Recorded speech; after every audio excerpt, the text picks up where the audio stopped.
I am Rant42, and here is my non-spoiler section part of my review for the short trek episode Calypso. Well, it is not, okay, don't hate me, it's not as bad as I was expecting. It is not nearly on the caliber of, like, the rest of Star Trek Discovery. This one, had the rest of the series been like this, I would have been, you know what, it's alright, it might get better. This wasn't terrible. There were a few unanswered questions, which I will get into more in the spoilers. But yeah, it wasn't actually terrible. It was kind of a nothing little throwaway side episode like they always are. But I wasn't super annoyed by this at all. I was a little bored with some of, like, the super predictable stuff in there. It was very much a kind of entry-level writing sort of assignment that you would get.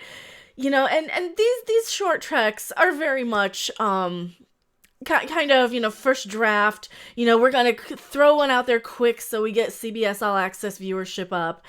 And, you know, yeah, that's fine. I mean, it probably should have been just a webisode anyway. It probably just should have been something that they released in, like, as a promotional thing to drive up sales for CBS All Access instead of, like, making it part of their paid subscription. There's no reason these shouldn't have been on Netflix in Europe as well.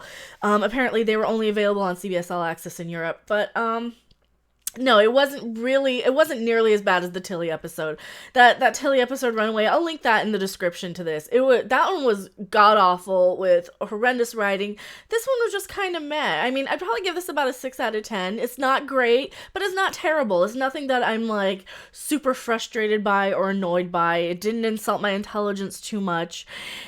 Yeah, it wasn't that bad. And I know I'll probably disappoint a lot of people by not giving you a whole lot of rants, but we'll get into some pretty decent riffing, hopefully, once we get into the spoiler section here. So if you don't want any spoilers, don't watch the rest of this video. Like I said, it's about a 6 out of 10, and now we're going to get right into the spoiler section with a few screenshots, you know, for 100% fair use for review purposes. So, here we go. Boop. Now... Well, welcome to Calypso, right? So this isn't really making me want to dance with the intro, but whatever, sure. Let's just see what you have in store for us, right? Oh man, don't remind me I could be watching Betty Boop right now. Really? We're seeing all these flashes of Betty Boop on screen. Like, I would much rather be watching Betty Boop than this, but that's okay. So, I guess our dude is dreaming while he's in stasis or whatever, and like, he's on a shuttle somewhere, and he's getting all these warning signs. Warning, warning, everything's going bad, you know, there's an emergency going on, it's still going on, it's still an emergency. That's not the only Red Dwarf reference you're gonna get in this episode. At least for me. And of course we actually get a shot of the ship, which is really nice. We actually get to see the ship, but it's super dilapidated in space, but it can still tractor beam the guy, I guess. And of course, for the record, I was writing this review while I was watching it, but I had seen all the spoiler trailer stuff and all the leaked information, so I knew, like, all the articles and stuff said that this is going to be 1,000 years in the future, so this is why I know the Discovery's all dilapidated, so, yeah, and clearly the Discovery would be a little bit run down by then, like, obviously, of course it would be. So we're really ripping off Hal from 2001, right? Really? We're doing that? Because this dude wakes up in sick bay, and the camera scans him, even scans the tattoo on his back. And, yeah, we're really going for the one lone eye of the computer thing. Uh-huh. Right. Okay. We're going with Hal. Sure. Why not? Oh, but Hal's a girl in this twist. That's a plot twist. This totally subverts my expectations. So I guess it's more like Hilly from Red Dwarf than Holly. Gotcha. So, she even leaves the scar on the dude while she scans him. I guess she fixed him medically, but she left a scar on him because the computer can do that in 1,000 years in the future.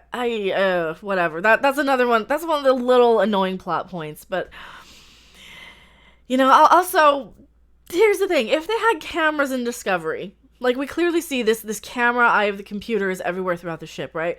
If they had cameras on Discovery, why did they have the whole mystery of who killed the doctor towards the last half of the first season? If they had cameras. I mean, they kind of act like they didn't have any cameras. Like, oh no, somebody killed Dr. Culber. Who killed Dr. Culber? Was it Ash Tyler? I don't know. He's so trustworthy and dependable from being on a clear. That's another rant for another episode, and I think I probably went off on it, but I might not have gotten that far in my Discovery reviews. Whatever. So Hilly ends up clothing and feeding this dude. He's alone in sickbay. She reveals that, yes, she's been alone watching, or alone waiting for the crew to come back after 1,000 years. She's watching over him, making sure he's fed. We also find out this guy's seen that Betty Boop cartoon that he was like dreaming about in the beginning about 800 times because he didn't know how to turn it off. There's a funny little moment when he says, I'd like to see the bridge. Yeah, so would we. Please, so would we. I mean, this is as bright as it gets, right? This is as bright as the bridge gets. We would love to see the bridge in this show. Turn on your freaking lights. Like, seriously. I get that in this episode, the crew's long gone, but would it kill them to turn on the freaking lights in, like, the regular season now that Lorca's gone? Seriously. Turn on your freaking lights on the bridge. But yeah, so we get like the usual passage of time sort of references, you know, we get him eating in the mess hall and all these things. We even get like a Taco Tuesday reference. He has no idea what tacos are or Tuesdays because he's from so far off in the galaxy somewhere that he doesn't know any like Earth references, even though he's human. And of course the montage ends with him watching Fred Astaire and Audrey Hepburn dance, from Funny Face or something. So here's the Calypso reference right here, and yeah, he's singing Funny Face at her. But yeah, sure, whatever. He's watching a movie. Got it. So like the Orville, we have movies in the future. And of course, then he ends up dancing with a holographic representation of the ship's AI. Sure, whatever. It's 1,000 years in the future, so they'll actually have holographic tech like that in Trek. Whatever. He kisses the AI and then remembers he has a wife and kid back from where he's from. And he gets all bummed out, of course, with this. Oh, God. Yeah. So why are you... Here's the thing. He has a wife and a kid. The ship knows that, but the ship wants to fall in love with him, or wants him to fall in love with it for reasons. I mean, the ship's lonely, so the ship kidnapped... Oh, God. Now, the more I think about it, the more annoyed I'm going to get at this episode, because as I'm watching it, it wasn't that bad, but now the more you think about it, the more annoying it gets. Who knows? Of course, once like the ship kind of freezes after he tries to kiss the ship and everything, and then the ship all of a sudden decides to let him go, right? After holding on to him for what? How long? I mean, they had long enough to have like all this montage of him eating waffles and Taco Tuesday and dancing, and he even set up a hammock in the transporter room. Because I guess there's no quarters there. He just put a hammock in the transporter room for some reason. Where do you get the hammock? Why does he have a hammock in the transporter room? A lot of questions here.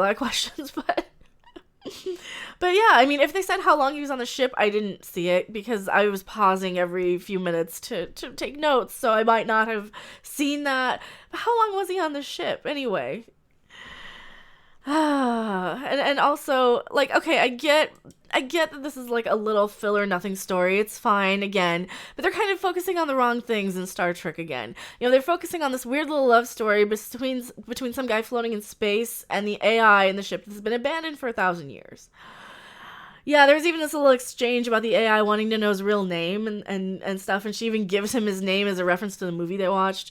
So there's this whole thing where we don't go by names, we go by code names, and if you were married to me in my society, you would be the one to name me. So yeah, the ship even ends up coincidentally naming him, or naming the little shuttle pod that he's given. It looks like a puddle jumper from Stargate. I'm sorry, it kind of does. It doesn't really look so much like a shuttlecraft, especially because it's like round in the back. Oh Lord, I don't know. But yeah, so I guess in conclusion, this wasn't the worst thing I've seen from Discovery, not by a long shot, but it's all right, I suppose. But like I said, it leaves so many questions again. Like, why is the ship abandoned for 1,000 years? it was super secret technology, for crying out loud. So what? They just left it there, just like the Klingons left the ship with the cloak for 6 months with nobody going after it. Like I don't know why.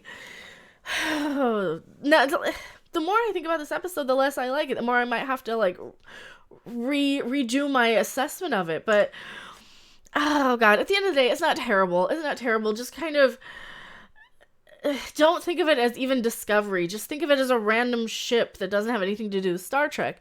And that's kind of fine. If you think about this episode not having anything to do with Star Trek, if you think of this as like a 15-minute, 20-minute sort of half-hour episode of a Twilight Zone sort of series or any of that, it probably would have been fine. Or just a regular like sci-fi TV episode of the week from, you know, whatever sort of anthology sort of show.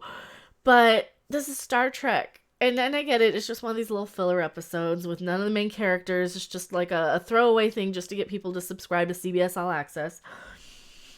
But man, it's not that great. It's really not that great. I mean, it's not terrible. It's not the worst thing I've ever seen by far. What do you guys think? Did you watch this episode? Did you like this episode? Hate this episode?